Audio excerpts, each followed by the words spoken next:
आज के दौर में हर बंदा परेशान है। किसी न किसी तरह का मसला उसको उलझा के रखता है और उसकी वजह से हम छोटी छोटी खुशियों को इग्नोर कर देते हैं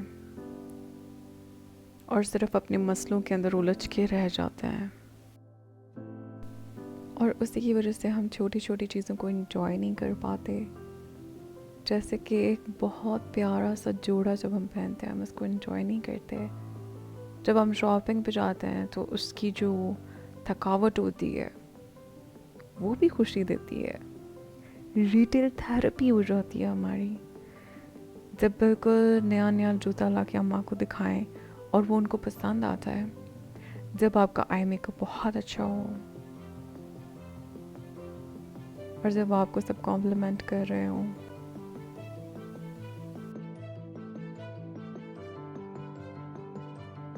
जब गर्मी हो तो गर्मी को एंजॉय करना और जब सर्दी हो तो उसको पूरे तरीके से एंजॉय करना। और बारिश के मौसम में तो बस अपना अपना तरीका है सबका एंजॉय करने का। और फिर पहाड़ों पे चले जाना, हॉर्स राइडिंग एंजॉय करना, सूरज को देखना, हवा को महसूस करना, उसकी फ्रेशनेस को, और रात के टाइम लाइट्स को एंजॉय करना। एक क्यूट सी वॉक पे चले जाना या अपना मील खुद प्रिपेयर करना, एक नई रेसिपी ट्राई करना और वो घर वालों को खिलाना और फिर कॉम्प्लीमेंट्स रिसीव करना। ये चीज़ें बहुत खुशी देती हैं। फ्रेशली बेक्ड केक को जब कट करते हैं तो वो जितनी सेटिस्फैक्शन होती है वो भी आपको खुशी देती है। और जब वो आप किसी को खिलाते हैं और वो उसको पसंद आए, इसके अंदर भी एक बहुत मज़ा है।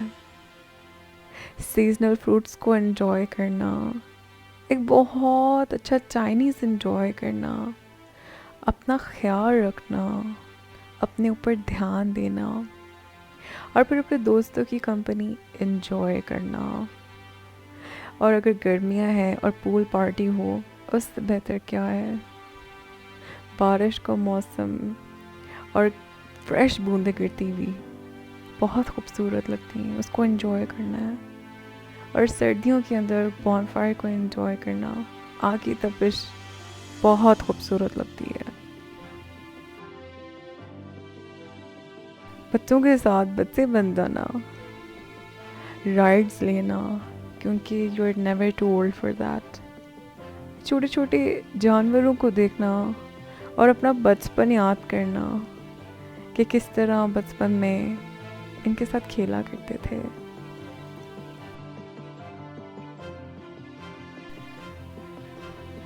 जानवर भी नेचर का एक बड़ा खूबसूरत हिस्सा है।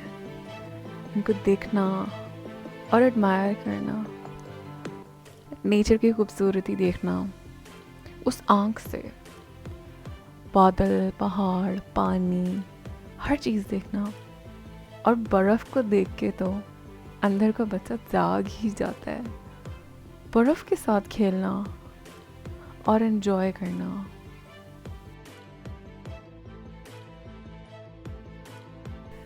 जब आप किसी ट्रिप पे जाते हैं और वहाँ पे आपका जिस्म बिल्कुल टूट रहा होता है, दर्दें हो रही होती हैं, लेकिन वहाँ की सारी सीनरी देख के आपको जो सेटिस्फेक्शन मिलती है, जो खुशी मिलती है, उसका कोई नेमूल बदल नहीं है। बच्चों की कंपनी एंजॉय करना बहुत ज़रूरी है। अपने आप को सराउंड करना बच्चों के साथ, क्योंकि ये भी एक थेरेपी है। फिर रोड ट्रिप्स पे चले जाना, ऑफ कोर्स अम्मी अब्बा की परमिशन मिले तो। और अपना ख्याल रखना मैंने 2 दफ़ा बोला है, इसका मतलब ये है कि ये बहुत ज़रूरी है। और फिर एक पंजाबी वेडिंग एंजॉय करना, फिर तो क्या ही बात है। अपनी बर्थडे सेलिब्रेट करना और अच्छे अच्छे गिफ्ट्स रिसीव करना।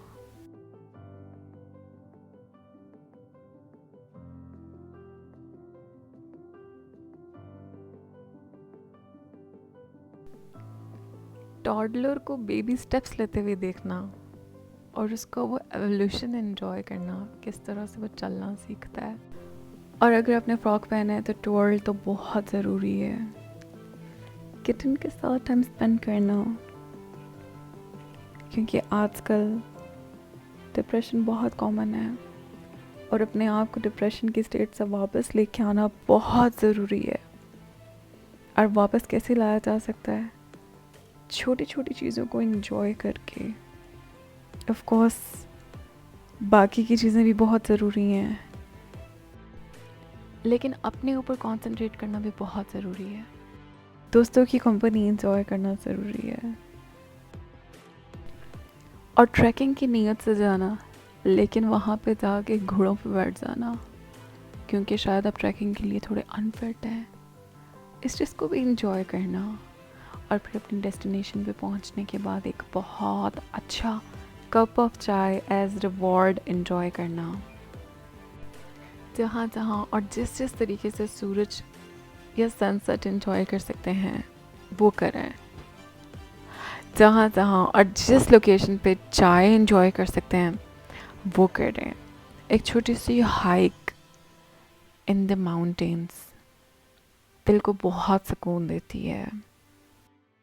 हमेशा काइंड रहना, काइंडनेस से जो खुशी मिलती है वो किसी और चीज़ से नहीं मिल सकती।